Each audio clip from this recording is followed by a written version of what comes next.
Hello, and welcome to the Christchurch Fox Chapel podcast.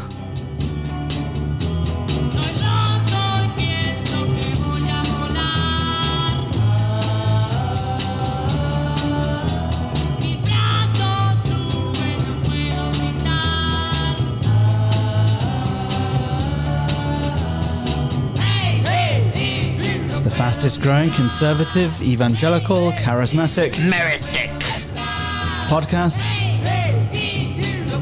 in the entire Fox Chapel area.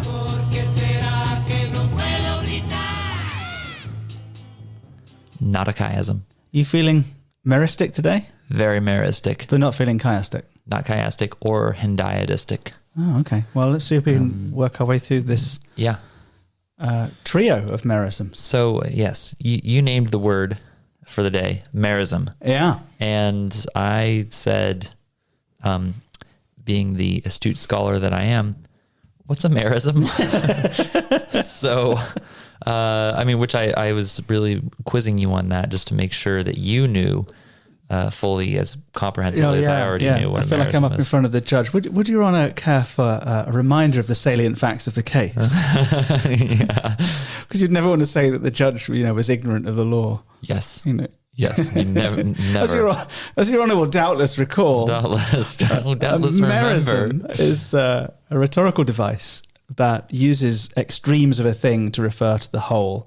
So if I said, something, if I cursed your hair and your scalp, right? Yeah, which you have. And I cursed your feet, which I've not done. No. It would, in a sense, be a curse of the whole man. I'd be looking at the whole of you by referring to your extremities. So it's a rhetorical device. You could do it. I don't know if it is strictly a merism, but, as you were saying just before we started recording, there's something pretty close to one, if it is not one, last week when you had these two cities in the old borders of Israel, one in the north, one in the south. Mm-hmm. From Dan to Beersheba. And that's nice. I've been reading First and Second Samuel and Kings. Right. And it's all over the place. They always say, and all Israel from Dan to Beersheba gathered for this or that. So you're containing the whole. You're thinking about the whole territory by referring to its extremities. We have an English mechanism for that too. And I'm blanking on what the literary device is, where the part represents the whole. It's not exactly a merism. It'll come to me. Yeah, where one... no, not a portmanteau. No. Okay, well... It'll come. We'll figure it out. If not, Jim Edwards. Screaming into the ether right now. Oh, it's killing him. With the word. I'm sure that it's killing our listeners. Which doubtless he had at the forefront of his mind. Maybe we'll put it in the show notes. That's right, yeah, if we had any. So there's the three merisms in a row pretty quickly. All right. I saw the Lord standing beside the altar. So in this vision, we're in chapter 9. We're immediately in the bogus temple. Yeah. Not the real temple, not the Jerusalem temple. Oh, it's in the this is the Mount Gerizim temple. This is the Bethel temple. Yeah. Bethel. Yeah. So we're in the Bethel temple, and God says, "Strike the capitals until the thresholds shake." So there's the tops of the pillars. The capitals are the top of the pillars. Yep, and the thresholds would be the bottom. The steps at the bottom. Yeah. So strike it all, tear it down. Yep. And shatter them on the heads of all the people. Oh. And those who are left of them I will kill with the sword. None of them shall flee away. Not one of them shall escape. So total judgment, no one escapes. In the temple, in the false temple. Total destruction of the false temple. This makes me think of Samson in the temple with the Philistines, right? Where he pushes the pillars over and everybody dies. And it makes me think of the cross of Christ where the temple curtain is torn from top to bottom. Right? The capitals and the thresholds. This is torn, the temple is torn down from the top to the bottom. That's interesting. Wow. Because we know there's an earthquake coming. Yeah. And, you could imagine that shaking earthquake destroying the temple from below. Mm-hmm. But interestingly, the strike is coming from the top first and to the bottom second. Interesting. Fascinating. That's not an earthquake. That's like a lightning strike. A storm. Except lightning comes from the ground too. Oh. Yeah. But anyways. Very good. Okay, but that's definitely a merism. So we've got this total destruction of the temple. Mm-hmm. It's an image of destruction. It's an image of the temple. It's an image of totality. The place that they thought was holy and the place they thought would get them right with God is in fact the thing that God strikes first. Yeah. So it's an undoing of everything they stand for. It's a total judgment on human idolatry. Yeah. We could go to another one. If they dig into Sheol, from there shall my hand take them. And if they climb up to heaven, from there I will bring them down. Might be just worth thinking a little bit about Sheol and heaven. So in this image, I don't think we're quite thinking in Old Testament thinking of heaven and hell quite in the way that we do as Christians. Not quite the same. So Sheol, could be just the dominion of the dead, the grave. Yeah. Dead place. It's sort of the shadowy land of, So we're not thinking about the eternal state of the damned. Yeah. We're thinking just about a dead place generally. Okay, so you're saying even if they try to flee beyond this life. They go into the afterlife, yeah. From there, my hand shall take them. So even if they sort of flee from the world and go somewhere, and heaven would be, that's any number of things as well. Everything from the actual firmament, the edge of the atmosphere, the idea that there's some kind of shield that keeps the earthly things in. Yeah. Uh-huh. Or maybe that the place that the planets spin around in and stars, the sort of cosmic order, and maybe even the throne room of God. So I just read this morning on studying on something different. It was talking about the New Testament concept of heaven or the heavens, really studying about Jesus' ascension. And N.T. Wright makes the point that like the ancients had a pretty sophisticated way of thinking about heaven and all that. They didn't necessarily think like everything was up on a cloud. Right. Like they understood heaven as being a parallel dimension that is intersecting our reality. Yes. And at the same time, it was frequently used to refer to the dome of the sky. Right, which would be that firmament thing I was talking about. So I think people had a sophisticated understanding of it, at least by the time of Jesus. And arguably, you could make the case that 700 years before, in the time of Amos, they probably did too. They did. I think the dichotomy of Sheol heaven that we find here in the Old Testament is different from the heaven-hell dichotomy in the New Testament. Yes. Yeah. When we're making a distinct statement about the kind of existence that we experience in the afterlife. So do you think that they're talking about basically going up really high in the atmosphere? And going really low, in the afterlife. Yeah, no, I don't actually. I think normally heaven would refer to the firmament, or at least the place that the planets spin around in. But I think as it's contrasted with Sheol here, I think it is talking about some kind of other dimension. Yeah. So the dominion of the dead and the throne room of God, probably. The one that's traditionally known as low and the one that's traditionally thought of as high. Yes. Yeah. So from the lowest lows and the highest highs of another realm, basically. So all reality is encompassed in view here. Well, yes, at least all spiritual reality. That's a merism. Yeah, and there's another one. There's a physical one next, right? If they hide themselves on the top of Carmel, which is the little mountain in the on the bulletin cover, that's the place where there was a great altar to Baal. From there, I will search them out and take them. If they hide from my sight at the bottom of the sea, there I will command the serpent, and it shall bite them. So land and sea, high, low. Depth and elevation. And the symbolic tomb, the sermon wouldn't have time to go into this, but Carmel is one of the epicenters of false religion.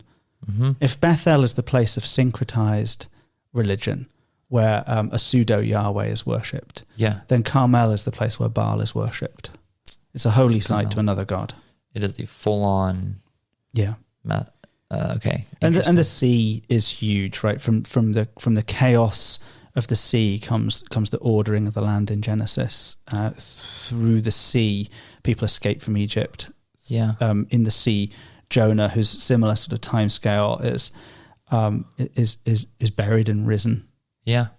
You've got the king of Tyre who sets up his throne in the sea. And you have Leviathan too, right? Frolics in the sea, the monster. Yeah. Yeah. And the serpent. In Daniel, sea beasts come out, and then in the New Testament, Jesus calms the sea. And you have and then in Revelation you have there's no sea in the new It's heavens just and new flat, earth. right? There's a crystal sea. Yeah. Yeah. It's like glass. And the sea is no more. Mm-hmm. So the chaos is, the bottoms of the chaos and the heights of idolatry are in view. yes. And there's three merisms, and 3 is a symbol of completeness. So there's the completeness of the temple, the completeness of the other realm and the unseen realm, and the completeness of this known world. All of it is within God's reach, which is kind of fascinating. And, you know, as Kamala Harris once said, who doesn't love a Venn diagram? And you could imagine one here. If you have the physical world in one circle and the spiritual world in another, the temple could almost be the intersection of the two. Oh, it is a Venn diagram. It's a living Venn diagram. So cool. So I think it's to me at least. So if she's listening to this podcast, she's probably on the edge of her seat right now, because she really does love one. I think she probably is a listener. Oh, I would imagine so. I was just thinking about Psalm 139 in relation to this. Where shall I go from your spirit, or where shall I flee from your presence? If I ascend to heaven, you're there. If I make my bed in Sheol, there you are there. Mm-hmm. If I take the wings in the morning and dwell in the uttermost parts of the sea, even there your hand shall lead me, and your right hand shall hold me. So it's really similar, isn't it? Yeah, it's this exploring the extremities of all creation. And 3 is a symbol of completeness, and we've got these 3 merisms. So each merism is in itself complete. This is completely meristic. Yes, it's completely complete. It's really, really, really amazing. And the point is just simply, God is sovereign over all of these places. Yeah, and that there's no escaping. You can't pull one over on him. No. Huh, fascinating. All right, so God's going to command the sword, he says in verse 4, to kill them. So that's not very nice. Well, yeah, it's righteous, but not fun. Yeah, it is.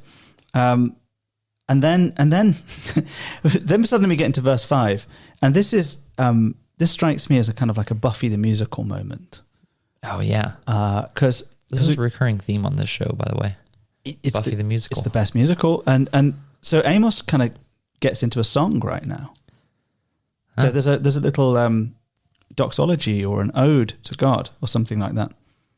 The Lord God of hosts, he who touches the earth and it melts, and all who dwell in it mourn, and all of it rises like the Nile and sinks again like the Nile of Egypt. We've seen that before.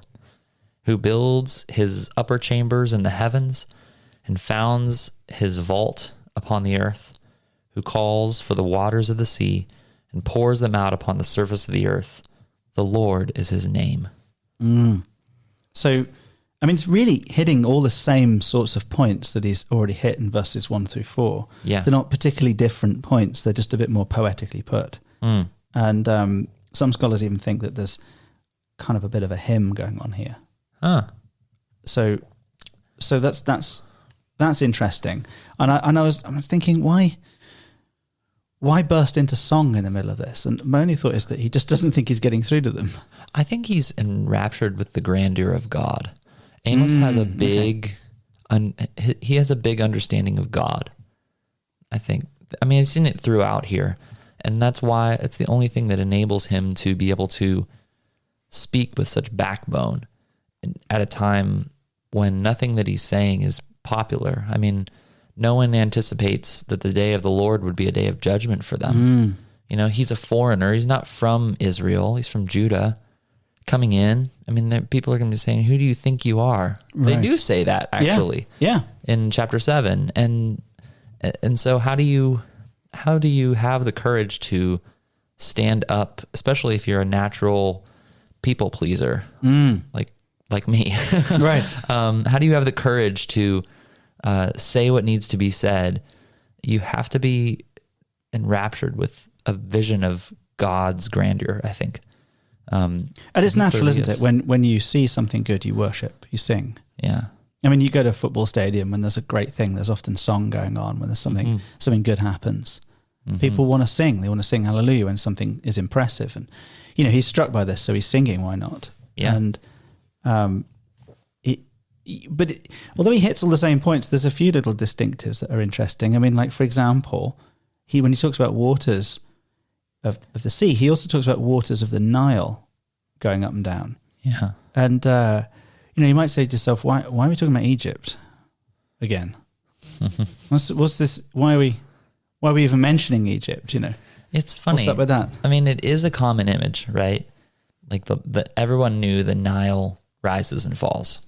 Yeah. At the same time, like you've mentioned it at least twice now, Amos. Is this like that? Is it neurolinguistic programming or something like the CIA do to nudge people into doing things? Just occasionally drop the word Nile in there. I think it's like a symphony where you just have this one odd dissonant note that you just throw in every once in a while. This does not belong. It sticks out. This word Egypt. Hang on a minute. We are the chosen people. We escaped Egypt. Yeah. We escaped oppression. We escaped slavery. We escaped defilement. We were brought through the wilderness, this purgative experience. We were given the laws of God. We crossed through the River Jordan, which was like a Red Sea Part 2, like the Jordan parted again, and we walked through that, and Jericho fell, and then all these judges ruled, and we defeated all the nations around us, and this land flowed with milk and honey, and then we got this king, David. He built this amazing temple, and everything was awesome. We're obviously the chosen people of God. He's made a covenant promise to us. The hymn even begins and ends with the covenant name of God. The Lord is his name, the Lord God of hosts. Yeah. Why are we talking about the opposite of us? And he just lets it kind of sit there. Yeah. I don't know if it's a subtle dig, if it's the discordant note or what. Well, he's dealing with corruption and things that are not God's. And so just holding up the reality of God is going to be a rebuke to it, period. Mm-hmm. Worship in its own right is a rebuke to all kinds of things. That's why people call it spiritual warfare. It's it's because it is rebuking things that are not so great. I notice that God speaks in verse 7, not just Amos. Are you not like the Cushites to me? O people of Israel, declares the Lord. Did I not bring up Israel from the land of Egypt? Now that's fascinating. So God's mentioning Egypt now. But this is the kind of, this is the resonant chord. This is the nice sound. Oh yeah, God, you rescued us from Egypt because we're great. We're Israel. You took us out of Egypt. And then God says, yeah, but you're not like Israel. You're not really Israel. You're more like the Cushites to me. Who are the Ethiopians, right? Yeah, the sort of the foreigners south of Egypt. Like, you're not my people. You're not my people. I rescued Israel out of Egypt. You're not Israel. I was thinking about this the other day.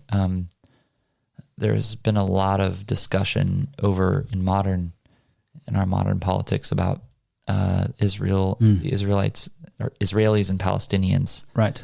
And the idea that there were people in this land before the Jews came. It struck me when Israel was overthrown by the Assyrians, that became Samaria, essentially. Mm-hmm. So there have been just like generations of people in and out. Yeah. So some of the Palestinians, modern Palestinians, there's a good chance that many of them are probably descendants from this crew. The Philistinians, yeah, that's right, same group. Yeah, I mean, Philistine, and then some of Israel who were interbred with the Assyrians after the invasion, and but I guess that the point being that the people of God, when they forsake their birthright, like Esau, they we just become like other people. Right. It's your connection to the Lord that is unique. Yeah. So they have now put themselves outside of the covenant protection of God. Yeah. They're not his people. They're like Cushites. They're like Cushites. And it's worth remembering Israel. Okay, that's one word that we're using to refer to two different things. Big Israel would be the United Kingdom of Israel, the 12 tribes. Mm-hmm. And you've got that would be, for instance, the kingdom under David and Solomon. Yeah. And then after the kingdom divides, after Solomon, his two children, they end up as a king of the north, a king of the south, Jeroboam and Rehoboam. And confusingly, the kingdom of the north calls itself Israel, as distinct from the kingdom in the south called Judah, which also sometimes refers to itself as Israel. Yes. So we have Israel, Israel, and Israel, and it's easy to mix them up for obvious reasons. Are we confused yet? Yeah. But, as Amos is speaking to the northern group of northern Israelis, and he says to them, you're not really Israel. You're really more like Cushites. You're outside of my covenant protection. You are enemies. You've left me. Mm-hmm. Yeah. So I will destroy them from the surface of the ground. Note of hope, except I will not utterly destroy the house of Jacob, declares the Lord. And maybe we come back to that in a minute. I wrote next to that destruction with a remnant. We'll come back. Yeah, I think destruction with a remnant actually is the thing. Maybe it's worth just getting right into it then. Crack on. Okay. Destruction with a remnant. Evidently Israel in the north is done with. Yeah. But there are other Israelis, genuine Israelites, small group, who will yet survive. And it's a sort of mystery at this stage. We don't know quite who they are or how many, but some little bit of the promise will yet be kept. So maybe we can say that like God, there's a difference. So there's a corporate identity, right? And the people have failed together. But that being said, there may be some faithful who remain. Yeah. Isn't that what God tells to Elijah when he's running? I've yet reserved. Oh, yeah. Well, Elijah feels on his own, doesn't he? Yeah, he's like, I'm all alone. No, you're not. He's like, no, I've kept 10,000. But this has always been the case, right? So the Lord promised David you would always have a man on the throne of Israel. Yeah. And so there's this, we have this strange thing that the God of covenant promises has made this promise to establish them in an unviolable land. Yeah. And with an eternal kingdom and an eternal king. He's made this promise. And God doesn't break his promises. Yeah. At the same time, disaster is about to fall on them. And not just fall on them, God is about to put disaster upon them. So it looks like God has broken his promise, except he's not. This group of people have put themselves outside of the promise. There's another group who are still within it. Now, we would have to dig into the story of Judah to really get what that's about, because Judah basically ends up in more or less the same place as Israel. Much later, though. Later. Like it's 722 versus 586. Right. You got 150 years. Right. But they also end up in hold out. exile. They just go somewhere else. Yeah. I think the distinction is that Judah is more of a mixed bag. It's not completely broken faith with God. Yeah. It's just largely broken faith with God. There are some good-ish kings of Judah. Right. There are no good kings of Israel. That's right. They're all going after the Baals from the very beginning. And the bad kings of Judah are legitimate. Whereas even the best king of Israel is not legitimate. Comes from... Because it's broken away. False palace, false temple, false kingdom, false everything. Yep. So it's like the Las Vegas version of the Eiffel Tower. No, totally. I keep wanting to use that for sermon illustrations in so many ways. Las Vegas is just one giant sermon illustration of a city. A plastic city. It's plastic. That just looks like the real thing. Yeah. And it makes all these promises of fulfillment, and it's worshiping something. Well, I mean, actually, that works really well as an illustration, right? Because I'm trying to just find that. Oh, yeah, here you go. Right. So they believe that somehow they can get away with this and not be seen. And like the slogan of Vegas is what you do in Vegas stays in Vegas, right? Or something like that. Yeah. Whatever you do in Vegas stays in Vegas. And, you can have a moral holiday if you like. Yeah. Go to Vegas and do what you like.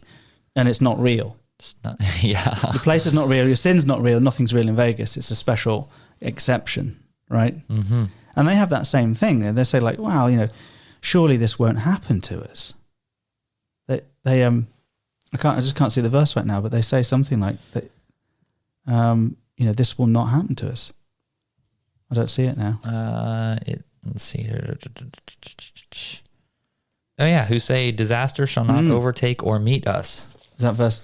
Yeah, 10. verse 10. All the sinners of my people shall die by the sword, who say disaster shall not overtake or meet us. So they're up in Israel. They're having a Vegas time of it. They've built a bogus temple, and they think this is going to insulate them from harm, and that they can do what they like up there, and that nothing could possibly go wrong. Yeah, what could happen?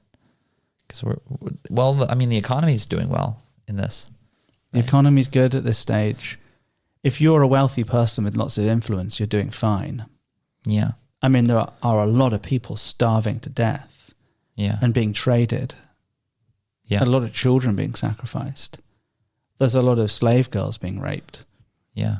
So it's not a great place. But if you're one of the people setting fire to the children or raping the slave children or eating all of their food, you're doing okay. As long as it's not affecting you and your happiness and comfort. You get an ivory house. I can't remember what it was. Ivory couch doesn't sound very nice. A corner of a bed and part of a couch. Yeah. Oh no, your ivory houses and ivory houses.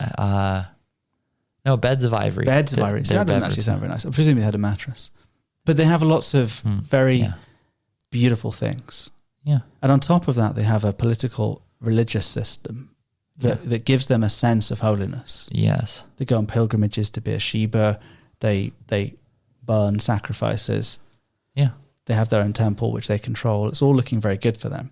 So they cannot believe that disaster will befall them. It kind of makes me think of the American city on a hill ideology. That we are fundamentally kind of, I mean, there have been many that have thought like America is the people of God and have equated it. And like, if only you'll return to my ways. And it's like, I don't think that this is covenantally set up with that kind of legitimacy to begin with. I mean, on an individual level, as believers or even as churches, we can be a light to the nations. Yes. And you can have a country full of a lot of Christians that, but really it's not America it's not the country that becomes the shining light. It's the church. Right. I mean, Tom Holland would probably say something like, I wonder how many people move from Muslim countries to Christian countries versus the other way around. Yeah. And why is that? Yeah. And the reason why is because there's greater blessing from Christendom. There's more freedom, there's better rules of law, there's better principles of justice, there's better living standards. There's better hygiene. There's better rights for women and children. Even in the, even among the shattered remnants of Christendom, it's still better. Yeah, the shattered remnants of Christendom are better than the gleaming remnants of Islam. I wonder if Israel felt that way about their own cultic religious system. Like, I think they did. We're better than the other nations, at least. Well, I think they did. I think they were clinging to the vestigial aspects of the promise. Yeah.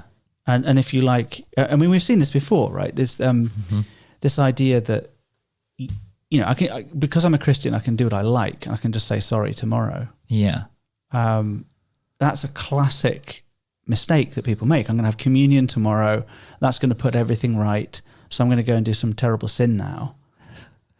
It reminds me of my son who will throw his cereal and stuff on the floor or like hit his sister or something like that, and I'll say his name and he'll go, sorry. And he's like clearly not penitent in the least. But he knows the words. He's just like, sorry. Yeah. But then he keeps on doing a truculent sorry as well. What do you say? Sorry. Yeah. We're so like that though. Well, yeah. So there's arrogance going on here, right? And the reason why we're preaching this series is because we are similar. Yeah, it's an insight into our own hearts. I think this book is in many ways a mirror. I think everyone's going to be glad that when Easter comes, because maybe we're getting tired of looking in the mirror, but we need to look in the mirror. There is, at the very last, an actually nice bit in Amos, verse 11. this gloomy, dour man suddenly becomes an absolute barrel of laughs. He's much more sort of Haggai. Amos, his name means burden, and Haggai, his name means party boy or festival man. So, you read Haggai and there's a bit, gives you a bit of a telling off at times, but basically the promise is, look, there's going to be this great floodgates of blessing comes if you return to the Lord. Yeah. Amos has done the other way around. He's been more of a kind of negative approach. Look at all the doom that will fall on you if you abandon the Lord. Yeah. Amos is a pretty straight shooter, I think. He's a glass half empty kind of a dude. He's Haggai's a glass half full kind of a dude. Yeah. But Amos is not a one-dimensional soul.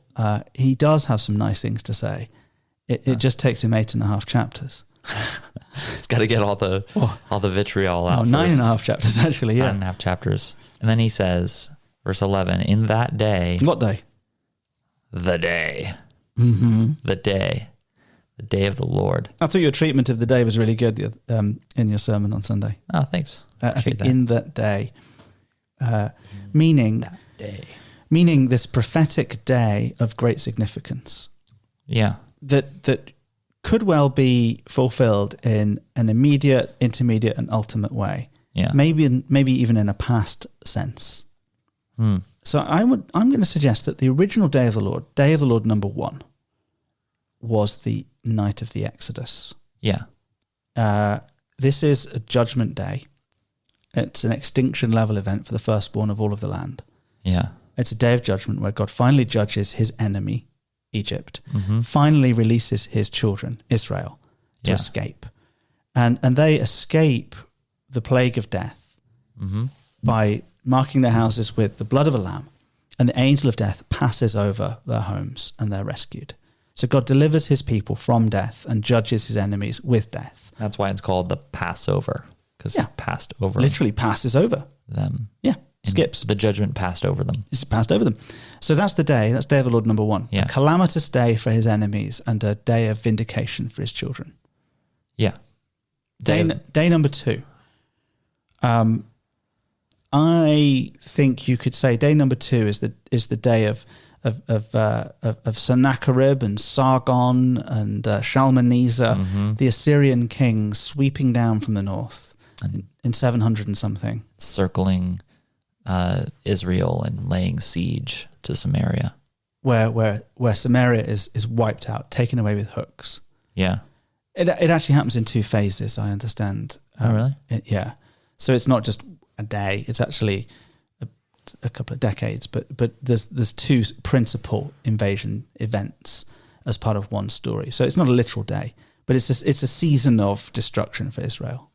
Yeah, well, we know that day in the Old Testament can mean a lot of things. Mm-hmm. It doesn't necessarily mean a 24-hour period of time. Right, and the Exodus was actually at night. So so day number 1 would be Exodus. Day of the Lord number 2, this sort of intermediate fulfillment, or from Amos's point, the immediate fulfillment, would be the invasion by Assyria. Yeah. When enemies sweep in and destroy. Yeah. Any day, I suppose, that where you see that kind of calamity or judgment happening, it bears reference to kind of the ultimate end of all things. Right. So we're always looking ahead to the very end, the last day, the day of the Lord. Yeah. The very final day, when he shall come again to judge the living and the dead. And that's the return of Jesus Christ. Yeah. To make a new heaven and a new earth, and to raise the dead in Christ to resurrection bodies, and to bring Jerusalem down, and to fuse heaven and earth, and to kind of collapse the merism into one perfect space. It's almost like a book, like the one who opened the book and is ultimately going to close the book occasionally turns a page in the middle of everything. So pages are like the book, yeah. I mean, it's not a perfect metaphor, but... Well, no, we've had lots of metaphors for it, as we tried to sort of talk about how one event could happen multiple times, each one kind of bigger and better or more significant than the one before. Yeah. So when Amos says in that day, we might be thinking of the immediate invasion by Assyria. And we might even be thinking perhaps about the ultimate return of Christ. But he says, I will raise up the booth of David that is fallen, and repair its breaches. So obviously we're not talking about the invasion by Assyria. Yeah. Because there isn't a restoration on the day that Assyria invades. No. It's definitely not the immediate. We're moving ahead now in one swoop to this intermediate stage. The booth, is that referring to the shelter of David? Yeah. Like essentially viewing the Davidic dynasty as a thing that provided shelter for Israel, for God's people? I think that's reasonable. But also, it's the word that they would use for tabernacle. So this would be a tent, a tent of meeting. You know, what's interesting is that really David was the last king to use a tent because Solomon built a temple. Yeah. But the booth, the temporary tent, the tabernacle was the kind of mobile temple that they moved around in the wilderness. Yeah. And initially as well, until David collected the materials and Solomon finally built it.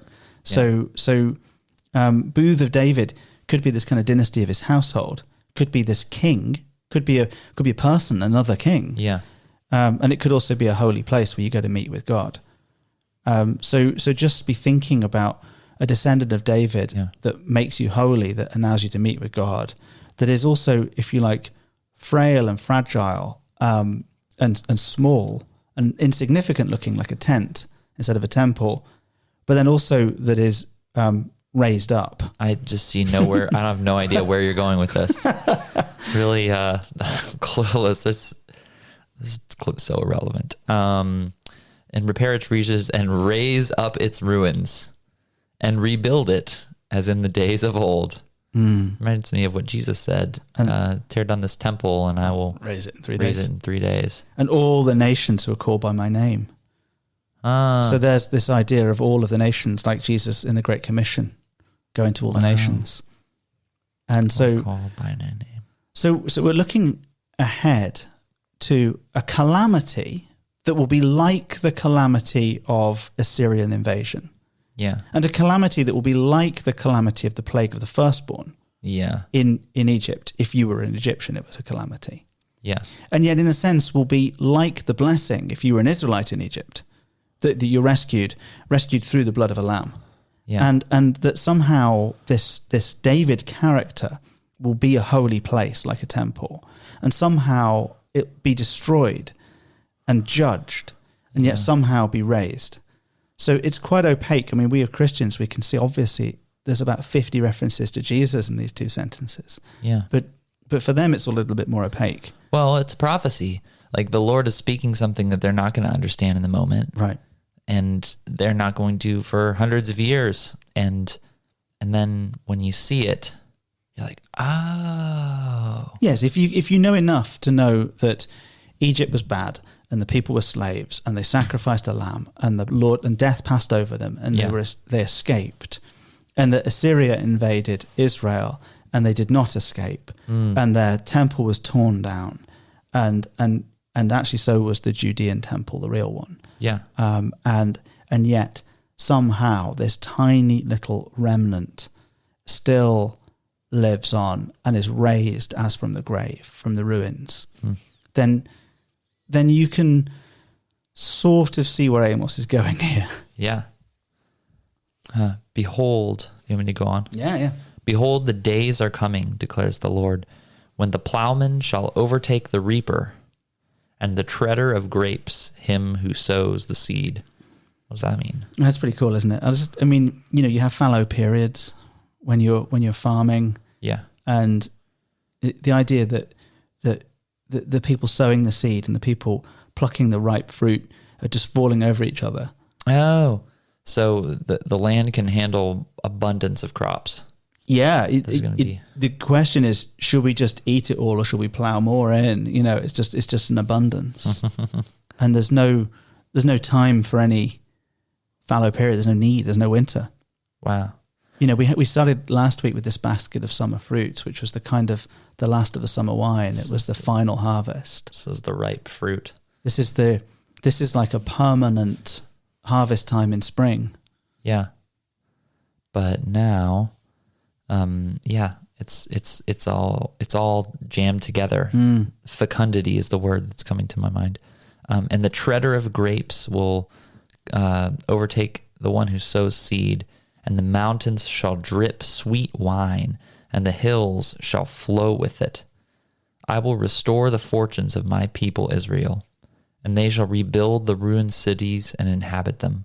And they shall plant vineyards and drink their wine, and they shall make gardens and eat their fruit. Yeah, there's this return to the Eden motif. Yeah. Of this garden that's not covered in thorns. The pain and the toil of the curse has been removed. And so there's just plenteousness. There's abundance. Yeah, yeah. I will plant them on their land, and they shall never again be uprooted out of the land that I have given them, says the Lord your God. Says the Lord, your God, not the God, or a God, or someone else's God. There's this little glimmer of hope there that God yet has a people.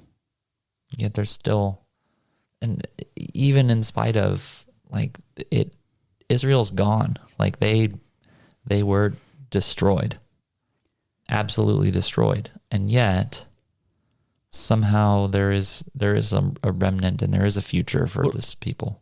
Yeah, and the story of the church is the story of Christ. So you see that Jesus is destroyed and then raised, and Jesus is the true Israel. They were while Judah and Israel was arguing about who was the true Israel was actually neither of them. It was Christ. Yeah, the only faithful Israel is Him. He's the vine. Yeah, we are the branches. Right, and it's also looking forward to. I mean, this is kind of like that heavenly city imagery in Revelation. Mm-hmm. Where there's a land, there's like gardens and fruit. I feel like that all comes in Revelation 20 and 21 and 22. Well, you get this really in the apocalyptic literature and images. Whenever you're talking about the end times, there's this reaching for an image of the glory of God and reaching for this image of the provision of God. Yeah, and so we can only speak in the terms that we know.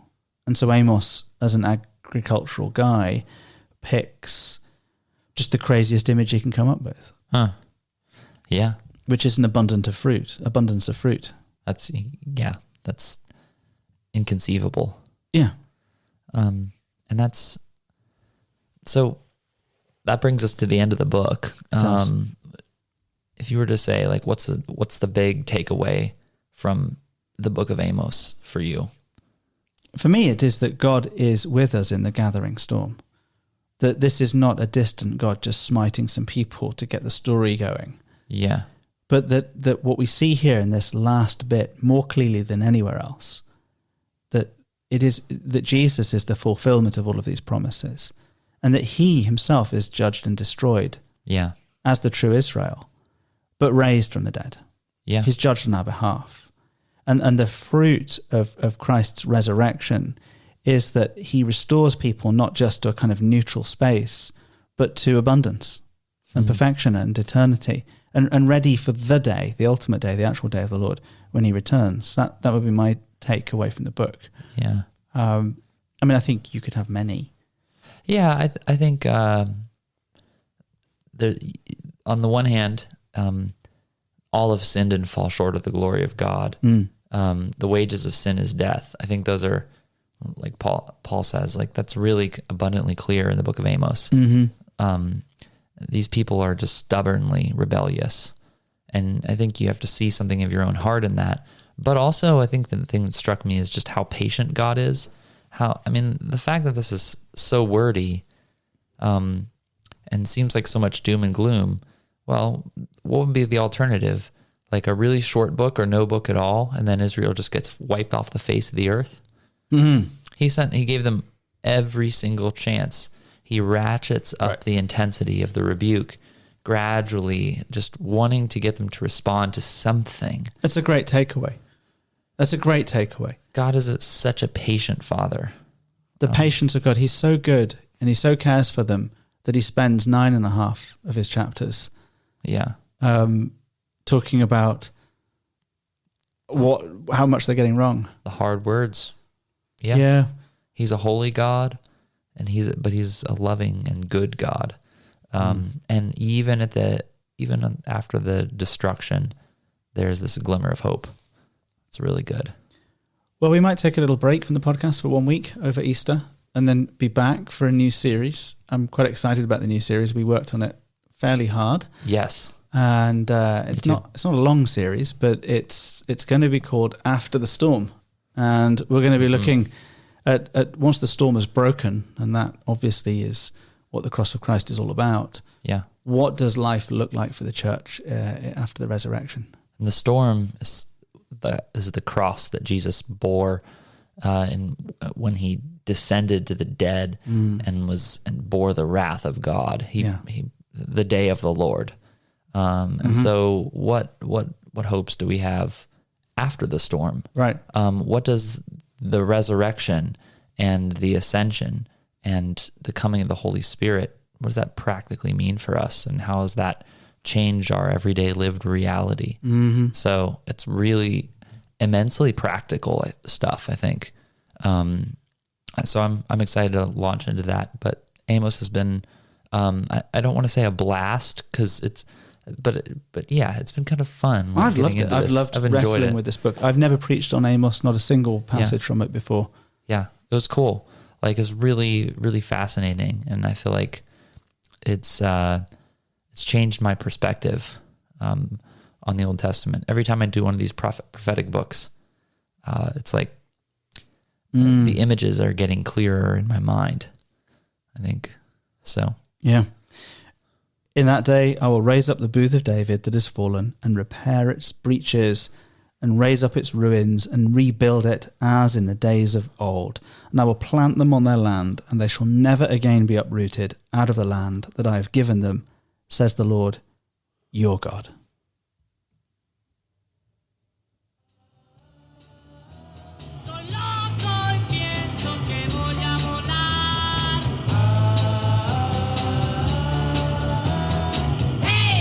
Well, this has been a podcast of Christ Church Fox Chapel. We're glad that you would listen.